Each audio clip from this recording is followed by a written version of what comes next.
Oi, eu sou a Dona Rita e esse é o meu canal. No vídeo de hoje eu vou fazer com vocês a correção do PET 6 de língua portuguesa do terceiro ano do ensino médio, semana 2. Vamos lá?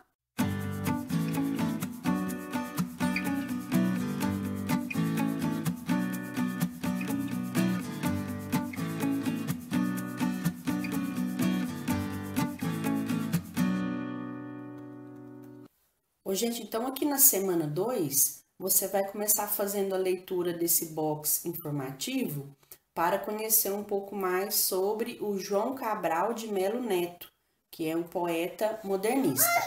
Depois você vai fazer a leitura desse poema aqui, do João Cabral de Melo Neto, no qual ele faz uma comparação entre o ato de catar feijão e o ato de escrever um poema. Ele explica, o eu lírico desse poema explica quais que são as semelhanças e as diferenças entre essas ações. Aí vem a questão número 1. Para o eu lírico, quais são as semelhanças entre catar feijão e escrever? Quando você cata feijão e quando você escreve, há um processo de separar o que é bom ou ruim, o que presta e o que não presta, o que é certo ou não certo, o que serve ou não serve. Mas nos dois casos, algo que não devia pode acabar escapando ao olhar e se misturando com a parte boa. Isso terá efeitos distintos no feijão e no poema. Questão 2. A existência de uma pedra no feijão é um risco que se deve evitar. E a pedra no texto é positiva ou negativa? Justifique sua resposta. No poema, a pedra representa uma palavra que cause alguma estranheza, uma palavra inesperada, inusitada ou algo assim. Mas, segundo o eu lírico, isso seria algo positivo, pois traria ao poema um caráter surpreendente, inquietante, algo que se destaca, chama a atenção do leitor. Como podemos perceber nos versos, a pedra dá à frase seu grão mais vivo, obstrui a leitura fluviante, flutual, assula a atenção, isca como o risco. Questão 3. O verbo catar, utilizado no poema, poderia ser substituído por outras palavras? Quais? Na minha opinião, poderia ser substituído por separar, limpar, selecionar. Mas no caso do selecionar, ficaria muito formal. Então, eu acho que talvez separar e limpar pudesse ser mais adequado nesse poema, embora o efeito de sentido não fosse o mesmo. Porque ao utilizar o verbo catar, o eu lírico está querendo expressar um jeito de falar, uma variação linguística da região dele, tentando aproximar a produção poética, a produção da escrita poética, com ações que são cotidianas, ações que fazem parte da rotina da população. Então, eu acho que poderia ser substituído por separar ou limpar, mas não ficaria com exatamente o mesmo sentido, o mesmo efeito de sentido, não. Questão 4. De acordo com o texto, o ato de escrever poemas é fácil? Justifique sua resposta. Essa pergunta aqui, ela é quase pessoal, porque vai muito do jeito que você interpretou o poema. Segundo minha interpretação, escrever um poema não é difícil, mas é demorado, trabalhoso. Requer paciência e atenção, porque o poeta não vai simplesmente expor suas ideias, mas sim escolher, selecionar, catar as melhores palavras para fazer isso. Questão 5. O poema de João Cabral de Melo Neto compara o ato de catar feijão com a produção de um poema. Nesse texto, qual é a função da linguagem que o autor predominantemente utiliza? Aí você tem as opções metáfora, comparação, poética, metalinguagem e ironia. A minha resposta é metalinguagem, mas eu vou explicar para vocês por quê. Não preciso de vocês escreverem isso aqui não, vocês vão só marcar a metalinguagem, mas eu vou explicar como que eu cheguei a essa resposta. O texto, obviamente, tem linguagem poética, compara dois elementos e usa metáforas. Mas a pergunta é sobre a função da linguagem. Metáfora, comparação e ironia não são funções, mas sim figuras de linguagem. Por isso estão descartadas essas alternativas. Sobram as opções poética e metalinguagem.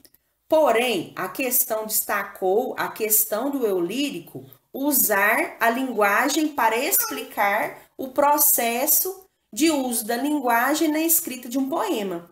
E isso, obviamente, é metalinguagem, que é quando você usa a linguagem para explicar a própria linguagem. Então, por isso que eu marquei essa opção aqui, ó, letra D, metalinguagem. Número 6.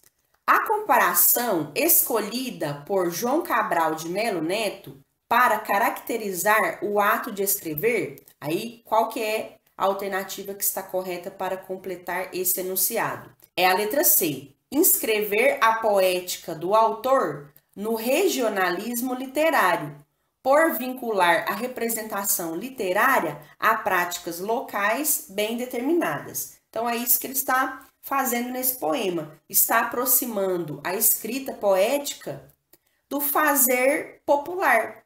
O ato de catar feijão é uma coisa que é rotineira, que é popular na região dele. E o ato de escrever, para ele, também é. O ato de escrever poemas, para ele, não necessariamente está ligado à academia, à erudição, a um nível de estudo muito elevado e algo assim, não. O ato de escrever para ele é do mesmo jeito que você cata feijão. É uma coisa rotineira que você faz ali no seu dia a dia. Para o eu lírico desse poema aí, o ato de escrever poema também é. Do mesmo jeito que você para ali uns minutinhos para catar um feijão, você para ali uns minutinhos para escrever o seu poema, para fazer sua literatura. Então, ele está aproximando essa ação de escrever de uma outra ação que é popular, que faz parte ali da cultura da região dele, né? O ato de catar feijão. É isso que ele está fazendo no poema. Mas eu quero fazer um comentário aqui sobre as outras alternativas, para vocês verem por que a gente não marcou nenhuma delas. Vou começar de trás para frente aqui, ó. Na letra E, está falando que, nesse texto aí, contrapõe-se ao elitismo do modernismo paulista, que repudiava o primitivismo e as culturas rústicas. Então, está falando que esse poema aí, ele vai contra as ideias do modernismo, porque o modernismo repudiava as culturas rústicas, né, as culturas populares. Muito pelo contrário. Isso era valorizado no modernismo, por isso que essa aqui está errada. Letra D. Reata com a tradição parnasiana, aí aqui não precisa nem continuar a leitura não, porque o modernismo ele é um movimento oposto ao parnasianismo. Tem até poemas que falam sobre isso, né? Tem os Sapos, acho que é do Manuel Bandeira, se eu não me engano.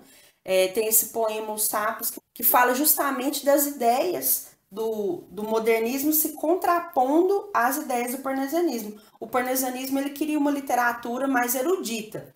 Não podia escrever qualquer palavra, não era qualquer rima que servia. Na verdade, as ideias que você passava no poema não eram importantes. O que importava eram as palavras que você usava para escrever lá no seu poema. Não podia usar qualquer tipo de palavra, não. Tinha umas palavras certas que serviam para colocar em poema. Tinha que ser um poema com a métrica certinha, com as rimas ricas e tudo mais. E isso não tem no modernismo. O modernismo é um poema mais livre. Então, essa letra D aqui está errada porque esse poema não reata com tradições parnasianas, não. Ele quebra com isso, né? Na verdade, ele se afasta desse pensamento parnasiano. Na letra A, vou pular para a letra A agora, está falando que esse texto aí recupera para a literatura as concepções de poesia que orientavam a literatura de folhetos do Nordeste ou cordel. Aí, porque esse autor aí, ele é lá do Nordeste, né? Você pode achar que essa aqui tá certa, né? Mas, na verdade, a literatura de cordel é outra coisa, diferente. Não é o poema, o tipo de poema que está sendo abordado aí nesse texto, não. Porque no cordel, a preocupação maior é contar a história. É lógico que tem a rima, tem o ritmo, mas o foco principal é contar uma história, porque o cordel, ele não é um texto que é feito simplesmente para utilizar a linguagem poética, não. Não é um poema, simplesmente assim. Ele é um poema que conta uma história. E não é sobre isso que esse poema aí está falando, não. Que esse texto do João Cabral de Melo Neto está falando, não. Então, a literatura a qual o eu lírico se refere no poema não é necessariamente a literatura de cordel. Por isso que a gente descartou essa aqui. Literatura de cordel é outra literatura, é diferenciada. A letra B. Inverte certa concepção erudita da poesia, que a vê como atividade elevada, sublime, separada do cotidiano banal. Eu confesso que se eu fosse marcar sem pesquisar, eu ia marcar essa letra B aqui. Aí eu iria errar, segundo as minhas fontes de pesquisa. Porque nesse caso aqui, ó, esse poema, o que ele está fazendo, segundo essa alternativa aqui? Ele está indo contra essa concepção, esse conceito erudita sobre a poesia, no qual o ato de escrever seria algo elevado, algo sublime, algo que só quem é muito estudado, quem tem muito dom, poderia escrever. E essa ação estaria distanciada do cotidiano, da rotina popular, né? Então, eu acho que essa aqui, ela está um pouco incerta também. Mas o que estaria errado aqui? Ele não fala que pelo fato de escrever ser alguma coisa cotidiana para ele, fazer parte da rotina dele, tal qual catar no feijão, ele não fala que isso deixa de ser uma coisa bonita, uma coisa sublime, uma coisa elevada, uma coisa de pessoas que têm o dom. Ele não fala isso no poema. Então, eu acho que só por isso que essa letra B estaria errada. De todo jeito, a que está mais certa, né, vamos dizer assim, é a letra C. Por isso que a gente vai marcar a letra C, porque ela traduz mais o significado desse poema. Mas para mim essa letra B aqui também não está muito errada, não. Eu acho que ela tá certa também, né? Aí vocês conversem com os seus professores e veem o que eles acham, se essa letra B também poderia estar correta. E aí depois vocês escrevam aqui para mim nos comentários o que os professores de vocês falaram. Por que não é a letra B? É a letra C, a gente vai marcar a letra C, mas por que não pode ser a B? Eu ainda não estou muito convencida sobre a letra B, não. Eu acho que a letra B também poderia ser a resposta certa. Então, depois se vocês discordam de mim, vocês podem colocar aqui nos comentários, tá bom? Mas por enquanto vocês marcam a letra C aí mesmo. Muito bem, gente. Então, essa foi a correção da semana 2 do PET 6. Espero que vocês tenham gostado. Deixem o seu like, se inscrevam no canal, comentem e a gente se vê nas próximas correções.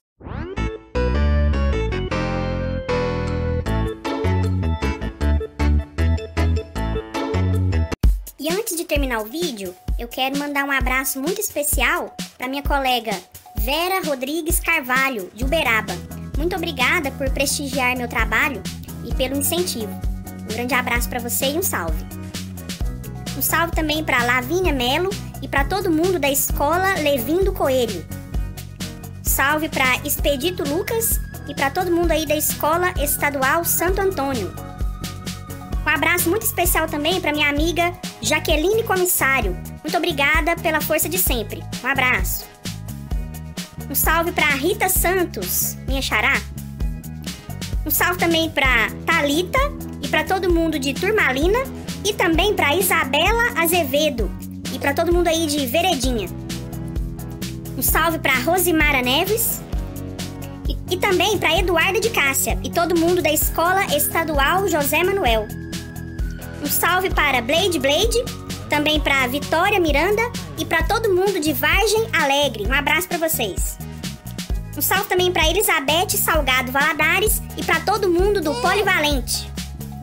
Um salve para Maria Vitória e para todo mundo de Patos de Minas. Ade Silva, um salve para você.